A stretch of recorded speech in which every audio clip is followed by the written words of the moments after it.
Friends ಎಲ್ಲರಿಗೂ ನಮಸ್ಕಾರ. ಮುದ್ದು ಸೊಸೆ ಸೀರಿಯಲ್ ಇವತ್ತಿನ ಸಂಚಿಕೆ ಏನಾಗ್ತಿದೆ ಅಂತ ಹೇಳ್ಬಿಟ್ಟು ಟಿವಿಗಿಂತ ಮುಂಚೆ ನಮ್ಮ ಚಾನಲಲ್ಲಿ ನೋಡ್ಕೊಬರೋಣ. ಅದಕ್ಕಿಂತ ಮುಂಚೆ ಯಾರಾದರೂ ನನ್ನ ಚಾನಲ್ ಹೊಸದಾಗಿ ನೋಡ್ತಾ ಇದ್ದಾರೆ, ಸಬ್ಸ್ಕ್ರೈಬ್ ನೋಡ್ತಾ ಇದ್ದಾರೆ, ದಯವಿಟ್ಟು ಚಾನಲ್ಗೆ ಸಬ್ಸ್ಕ್ರೈಬ್ ಮಾಡ್ಕೊಳ್ಳಿ ಅಂತ ಹೇಳ್ತಾ ಮುದ್ದು ಸೊಸೆ ಸೀರಿಯಲ್ ಇವತ್ತಿನ ಸಂಚಿಕೆ ಏನಾಗ್ತಿದೆ ಅಂತ ಹೇಳ್ಬಿಟ್ಟು ನೋಡ್ಕೊಬರೋಣ ಬನ್ನಿ. ಇಲ್ಲಿ ಶುರುವಿನಲ್ಲಿ ಭದ್ರಾಗಿ ವಿದ್ಯಾ ಇಲ್ಲಿ ಕಾಲಿಗೆ ಔಷಧಿನ ಹಚ್ಚುತ್ತಾ ಇರ್ತಾರೆ. ನೋವಾಗ್ತಿದೆಯಾ ಗೌಡ್ರೆ ಅಂತ ಇಲ್ಲಿ ವಿದ್ಯಾ ಕೇಳ್ತಾ ಇರ್ತಾರೆ. ಮನಸ್ಸಿಗಾಗಿದ್ದ ನೋವಿಗಿಂತ ಇಲ್ಲಿ ಕಾಲಿಗಾಗಿರೋ ನೋವು ಏನು ದೊಡ್ಡದಲ್ಲ ಬಿಡಮ್ಮಿ ಅಂತ ಹೇಳ್ಬಿಟ್ಟು ಇಲ್ಲಿ ಭದ್ರಾ ಹೇಳ್ತಾ ಇರ್ತಾರೆ. ಇನ್ನೊಂದು ಕಡೆ ಇಲ್ಲಿ ವಿನಂತಿ ಹಾಗೇನೆ ಸಾವಿತ್ರಿ ಇಲ್ಲಿ ಬೀದಿಲಿ ಹೊರಗಡೆ ನಡ್ಕೊಂಡು ಬರ್ತಾ ಇರ್ತಾರೆ. ನನ್ನ ಕೈಲಂತೂ ಆಗಲ್ಲವ್ವ, ನಾನು ನಡೆಯೋಕ್ಕಾಗಲ್ಲ ಅಂತ ಹೇಳ್ಬಿಟ್ಟು ಇಲ್ಲಿ ಸಾವಿತ್ರಿ ಇದು ಮಾಡ್ತಿರ್ತಾಳೆ. ನಡೆಯೋಕ್ಕಾಗಿಲ್ಲ ಅಂತ ಅಂದ್ಬಿಟ್ರೆ ಎಲ್ಲಿಗೆ ಹೋಗೋದು, ಇವತ್ತು ರಾತ್ರಿಯಲ್ಲೇ ಇಲ್ಲೇ ಇರಬೇಕಾಗುತ್ತೆ ಬಾರೆ ಅಂತ ಹೇಳ್ಬಿಟ್ಟು ಇಲ್ಲಿ ಹೇಳ್ತಾ ಇರ್ತಾರೆ.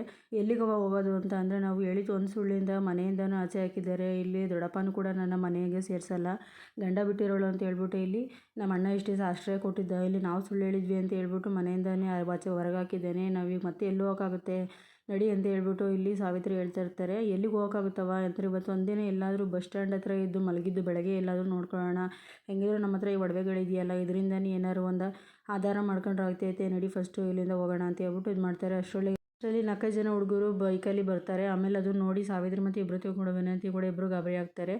ಯಾರು ನೀವು ಅಂತ ಕೇಳ್ತಾ ಇರ್ತಾರೆ. ಸಾವಿತ್ರಿ ಆವಾಗ ನಮ್ಮನ್ನು ಇಲ್ಲೆಲ್ಲ ಕಳ್ಳರು ಅಂತಾರೆ ಅಂತ ಹೇಳಿದಾಗ ಎಲ್ಲರೂ ಕೂಡ ಗಾಬರಿ ಆಗ್ತಾರೆ.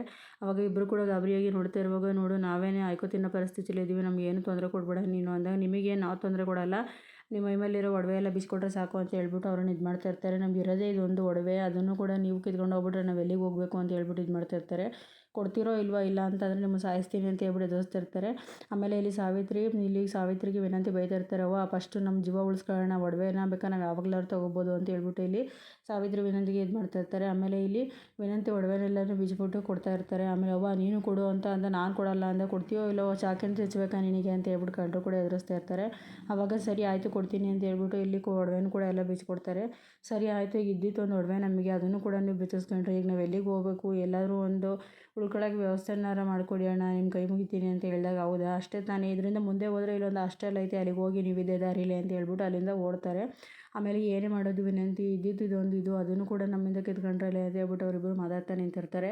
ಸಾವಿತ್ರಿ ಹೇಳ್ತಾ ಇರ್ತಾರೆ, ಅಲ್ಲ ಕಣೆ ನಾವು ತಲೆನೇ ಓಡಲಿವಲ್ಲ, ನಮಗೆ ನಾವು ಕಿರ್ಚಾಡಿದ್ರೆ ಅಕ್ಕಪಕ್ಕ ಜನನಾರು ಬರ್ತಿದ್ರು ಅಲ್ವಾ ಅಂದಾಗ, ಹೌದು ಕಣವ ನನಗೆ ಗಾಬರಿಲಿ ಅದು ಕೂಡ ನೆನಪಾಗಲೇ ಇಲ್ಲ ಅಂತ ಹೇಳ್ಬಿಟ್ಟು ಇಲ್ಲಿ ಸಾವಿತ್ರಿಗೆ ಇಲ್ಲಿ ವಿನಂತಿನೂ ಕೂಡ ಹೇಳ್ತಾ ಇರ್ತಾರೆ.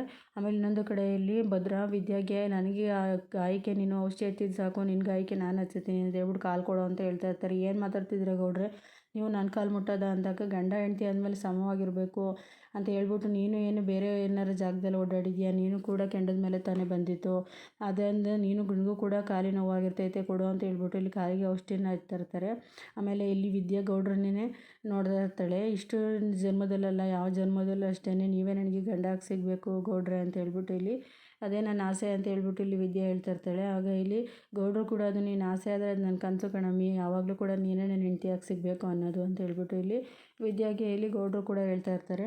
ಗೌಡ್ರು ಇಲ್ಲಿ ವಿದ್ಯಾನ ಕಾಲನ್ನ ಹಿಡ್ಕೊಂಡು ಕಾಲಿಗೆಲ್ಲ ಔಷಧಿ ಹಚ್ಚಿ ಕಾಲಿಗೆ ಮಸಾಜ್ನ ಮಾಡ್ತಾ ಇರ್ತಾರೆ. ಇನ್ನೊಂದು ಕಡೆ ಇಲ್ಲಿ ಸಾವಿತ್ರಿ ಆಗಿ ವಿನಂತಿ ಆ ಕಳ್ಳರು ಹೇಳಿದಂಥ ಹಾಸ್ಟ್ಲ್ ಕಡೆ ಬರ್ತಾರೆ. ಅಲ್ಲಿಂದ ಹೊರಗಡೆ ಬಂದಂಥ ಒಬ್ಬರು ಲೇಡಿ ಕೂಡ, ಯಾರು ಏನಾಗಬೇಕಿತ್ತು ಅಂತ ಕೇಳಿದಾಗ, ಇಲ್ಲಿ ಉಳ್ಕೊಳ್ಳೋಕೆ ಆಶ್ರಯ ಕೊಡ್ತೀನಿ ಅಂತ ಹೇಳಿದರು ಯಾರೋ ಅಂತ ಅಂದಾಗ, ಹೌದು ಬಂದವ್ರಿಗೆಲ್ಲ ಆಶ್ರಯ ಕೊಡೋಕ್ಕಿದೆ ಇದು ಅಂದ್ಕೊಂಡಿದ್ದೀರಾ, ನೀವು ಇಲ್ಲಿ ಉಳ್ಕೋಬೇಕು ಅಂದರೆ ಇಲ್ಲಿ ಸ್ವಲ್ಪ ದುಡ್ಡು ಕೊಡಬೇಕಾಗುತ್ತೆ ಅಂದರೆ, ನಮ್ಮ ಹತ್ರ ಸದ್ಯದ ಮಟ್ಟಿಗೆ ದುಡ್ಡಿಲ್ಲ, ದಯವಿಟ್ಟು ಈ ಸ್ವಲ್ಪ ಆಶ್ರಯ ಕೊಡಿ ಅಂತ ಬಂದವ್ರಿಗೆಲ್ಲ ಈ ಥರ ಆಶ್ರಯ ಕೊಟ್ಟರೆ ಇಲ್ಲಿ ಇದ್ದಿದ್ದೆಲ್ಲ ದೋಚ್ಕೊಂಡು ಹೋಗ್ತಾರೆ ಅಂತ ಹೇಳ್ಬಿಟ್ಟು ಹೇಳ್ತಾ ಇರ್ತಾರೆ. ನಾವು ದಯವಿಟ್ಟು ಆ ಥರದವರಲ್ಲ, ನಮ್ಮ ಹತ್ರ ಈಗ ಏನು ದುಡ್ಡಿಲ್ಲ ಅಂತ ಹೇಳ್ಬಿಟ್ಟು ಹೇಳಿದಾಗ, ಹಂಗಿರೋ ಹೊರಡಿ ಇಲ್ಲಿಂದ ಅಂತ ಅಲ್ಲಿನ ಹಾಸ್ಟೆಲಿದ್ದಂಥ ಒಬ್ಬರು ಲೇಡಿ ಹೇಳ್ತಾರೆ. ಇಲ್ಲ ಸದ್ಯಕ್ಕೆ ಈಗ 3,000 ರೂಪಾಯಿ ಇದೆ, ದಯವಿಟ್ಟು ಇದನ್ನ ಹಿಡ್ಕೊಂಡು ನಮಗೆ ಸಹಾಯ ಮಾಡಿ ಅಂತ ಹೇಳ್ಬಿಟ್ಟು ಇಲ್ಲಿ ಹೇಳ್ತಾ ಇರ್ತಾರೆ. ಸರಿ ಆಯಿತು, ಇವತ್ತಿನ ಮಟ್ಟಿಗೆ ಇದನ್ನ ಹಿಡ್ಕೊಂಡಿರ್ತೀನಿ, ನಾಳೆ ಏನಾದ್ರು ನೀವು ಇನ್ನೂ ಸ್ವಲ್ಪ ದುಡ್ಡು ಕೊಟ್ಟಿಲ್ಲ ಅಂದರೆ ಇಲ್ಲಿಂದ ಹೊರಡಬೇಕಾಗುತ್ತೆ ಅಂತ ಹೇಳ್ಬಿಟ್ಟು ಹೇಳ್ತಾರೆ. ಸರಿ ಆಯಿತು, ನಿಮ್ಮಿಂದ ತುಂಬಾ ಉಪಕಾರ ಆಯಿತು ಅಂತ ಹೇಳ್ಬಿಟ್ಟು ವಿನಂತಿ ಮತ್ತು ಹಾಗೆಯೇ ಸಾವಿತ್ರಿ ಕೂಡ ಇಬ್ಬರು ಒಳಗಡೆ ಹೋಗ್ತಾರೆ. ಇನ್ನೊಂದು ಕಡೆ ಇಲ್ಲಿ ಗೌಡ್ರು ಕೂಡ ಇಲ್ಲಿ ಎಲ್ಲರನ್ನೂ ಕೂಡ ಮಾತಾಡಬೇಕು ಅಂತ ಹೇಳ್ಬಿಟ್ಟು ಕರೀತಾರೆ. ಆವಾಗ ಇಲ್ಲಿ ಎಲ್ಲರೂ ಬರ್ತಾರೆ. ಹೇಳಿ ಏನು ವಿಷಯ ಮಾತಾಡಬೇಕು ಅಂತ ಹೇಳಿದ್ರಿ ಅಂತ ಅಂದಾಗ, ಹೌದು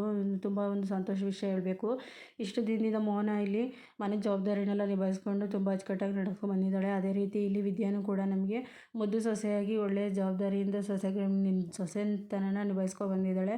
ಅದಕ್ಕೋಸ್ಕರ ಇನ್ನು ಮೋಹನ ಮೇಲಿದ್ದಂಥ ಜವಾಬ್ದಾರಿನ ವಿದ್ಯೆಗಳಿಗೆ ಒರೆಸೋಣ ಅಂತ ಹೇಳ್ಬಿಟ್ಟು ಇದು ಮಾಡ್ತಾಯಿದ್ದೀನಿ ಅಂತ ಎಲ್ಲರೂ ಕೂಡ ಶಾಕಾಗಿ ನೋಡ್ತಾ ಇರ್ತಾರೆ.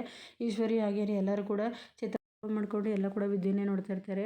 ಆದರೆ ಈ ಜವಾಬ್ದಾರಿ ನನ್ನ ಕೈಲಿ ನಿಭಾಯಿಸೋಕ್ಕಾಗುತ್ತಾ ಅಂತ ಹೇಳ್ಬಿಟ್ಟು ವಿದ್ಯೆ ಹೇಳ್ತಾ ಇರ್ತಾಳೆ. ಖಂಡಿತವಾಗ್ಲೂ ಆಗುತ್ತೆ, ನೀನು ಏನು ಮಾತಾಡೋದಲ್ಲ ಈ ಜವಾಬ್ದಾರಿನ ತಗೋಬೇಕು ಅಂತ ಹೇಳ್ಬಿಟ್ಟು ಇಲ್ಲಿ ಶಿವರಾಮೇಗೌಡರು ಕೂಡ ಹೇಳ್ತಾ ಇರ್ತಾರೆ.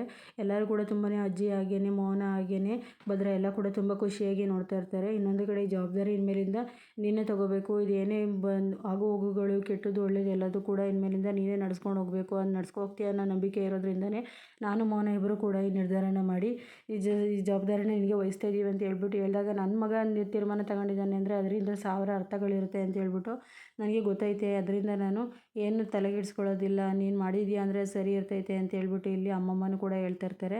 ಆವಾಗ ಇಲ್ಲಿ ಅದರ ವಿನಂತಿನೇ ನೋಡಿ ತುಂಬಾ ಖುಷಿ ಪಡ್ತಾ ಇರ್ತಾರೆ. ಅವಾಗ ಎಲ್ಲರೂ ಕೂಡ ಮುಖ ನೋಡ್ಕೊತಾ ಇರ್ತಾರೆ. ಆಗ ಈಶ್ವರಿ ಮಾತ್ರ ತುಂಬಾ ಕೋಪ ಮಾಡ್ಕೊಂಡು ವಿದ್ಯಾನ ನೋಡ್ತಾ ಇರ್ತಾರೆ. ಇಲ್ಲಿಗೆ ಇವತ್ತಿನ ಸಂಚಿಕೆ ಮುಕ್ತಾಯ ಆಗುತ್ತೆ. ಪ್ಲೀಸ್ ಯಾರೋ ಚಾನಲ್ನ ಸಬ್ಸ್ಕ್ರೈಬ್ ಮಾಡಿಲ್ಲ, ದಯವಿಟ್ಟು ಚಾನಲ್ಗೆ ಸಬ್ಸ್ಕ್ರೈಬ್ ಮಾಡ್ಕೊಳ್ಳಿ.